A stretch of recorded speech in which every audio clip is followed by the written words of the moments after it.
야, 너네 회사 이번에 성과금 얼마 나왔냐? 우리 회사? 이번에 600% 나왔는데 동종업계에선 적은 거지. 다른 데는 800% 나왔다더라. 그리고 이번에 거기는 1000% 나왔대잖아.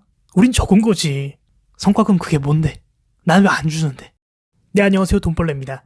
와, 진짜 대기업 다니는 친구들의 성과금 이야기를 들어보면 어마무시하더라고요. 장난이 아닙니다.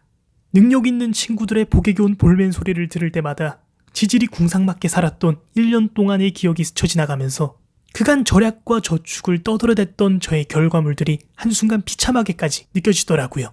그리고 어느 순간 제 자신의 처지를 비교하고 친구들 앞에서 작아진 제 모습을 마주할 수 있었습니다. 하지만 이젠 익숙합니다. 얼마 안가 소멸되는 감정이란 걸 알고 있으니까요. 제가 또 비교에 있어 할 말이 많습니다. 한때 열등감에 엄청 찌들어 봤기 때문이죠. 자, 우리 비교할 게 너무너무 많습니다. 이 비교라는 녀석은 도대체 무엇일까요? 또 비교는 어떤 감정을 가져다 주는지 먼저 짚고 넘어가겠습니다. 비교는 열등감을 낳고 열등감은 무력감을 낳더라고요. 남들과의 비교는 온전히 느껴야 할 자신의 감정을 초라하게 만듭니다. 어쩌면 비교는 우리와 평생을 함께 할지도 모릅니다. 그러니까 비교를 나쁜 감정으로 몰아세우지 말고 자연스러운 감정임을 인정해야 합니다.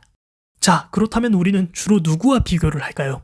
일반적으로 같은 기회를 가졌음에도 불구하고 시간이 지나 큰 격차가 벌어져 돌이킬 수 없는 상황을 마주했을 때 분명 나한테도 기회가 있었는데 나도 그때 했었더라면, 나도 그때 샀었더라면 이런 후회감과 부러움이 비교의식을 불러일으킵니다.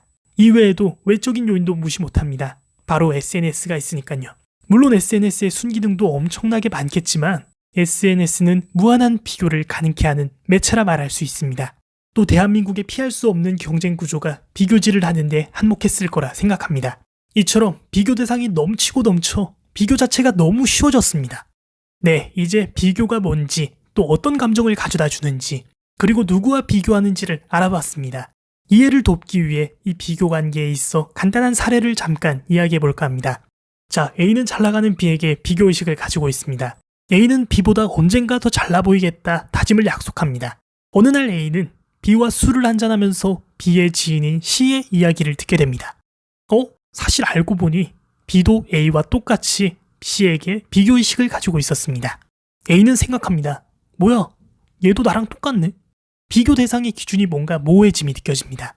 C는 또 얼마나 대단하길래 내 비교 대상은 B인데 그렇다면 이제부터 내가 비교해야 할 대상은 B가 아닌 C인가? 같은 논리라면 C 또한 누군가를 비교하지 않을까? 라는 의문도 듭니다. A는 다짐합니다. 그래, 이왕 비교할 거 더 멋지고 더 대단한 사람과 비교하는 건 어떨까?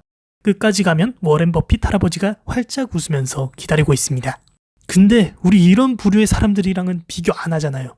너무나도 격차가 큰 대상은 비교 대상으로 적합하지 않다는 걸 우리 무의식적으로 이미 알고 있습니다. 이건 또 뭐야? A를 비교 대상으로 삼는 친구 소문자 A가 나타났습니다. A는 또 의문이 들었습니다. 잘 나가는 다른 사람들을 다 제쳐놓고 나를? 도대체 왜? 네, 등장인물의 사실관계를 잠깐 말씀드리면 A는 취업준비 시기 저 돈벌레입니다. 저와 친구 B는 운 좋게 같은 대기업 면접의 기회를 얻게 되었습니다. 친구 B는 최종 합격 메일을 통보받았고 저는 불합격 메일을 통보받았었습니다. 그때만 생각하면 진짜 제가 합격했어야 했습니다. 친한 친구를 안 볼 수도 없고 지금이야 우스갯소리로 이야기할 수 있지만 이때 진짜 심각하게 친구 B에게 열등감을 느꼈었습니다. 근데 친구 B 또한 저와 같은 마음이었습니다. 부동산 가격이 폭등하기 이전에 영끌에서 아파트를 산 직장 동료 친구 C와 비교하며 자신이 이 시대의 진짜 벼락거지라며 기회가 있어도 못 잡은 자신을 한탄하면서 저에게 하소연하더라고요. 그러면 나는 뭐냐? 라고 물으니 벼락거지의 끝판왕이라며 웃으면서 술 한잔 기울였었습니다. 또 다른 친구 소문자 A는 작년 대학을 졸업하고 취업을 준비하는 친구입니다. 면접의 기회라도 있었으면 좋겠다며 뜻대로 되지 않는 힘든 취업 준비 시기를 헤쳐나가고 있습니다. 비록 지금은 힘들겠지만 결국은 잘 될 겁니다. 아무튼 친구 B와 지금도 친분을 유지할 수 있었던 이유는 제가 친구 B에게 열등감을 느끼는 것을 인정했기 때문입니다. 제가 느끼는 감정에 승복한 거죠. 비교의 굴레를 벗어나기 위해선 비교를 통해 느끼는 감정을 인지하고 인정해야 합니다. 지금 내가 느끼는 감정이 열등감인지 자격지심인지 또는 피해의식인지 아니면 동경인지 선망인지 목표인지 인정하고 싶지 않은 걸 인정해야 첫 발을 뗄 수 있습니다. 비교질을 통해 비로소 비교의 굴레를 벗어날 수 있었습니다. 저는 더 이상 친구 B와 비교하지 않습니다.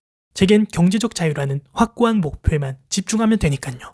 앞서 말씀드린 인물 관계도처럼 우리가 비교하는 비교 대상 또한 누군가와 비교한다는 것과 우리 또한 누군가에게는 비교 대상이 될 수 있다는 것을 보면서 이처럼 비교 대상이란 끝도 없다라는 걸 말씀드리고 싶었습니다.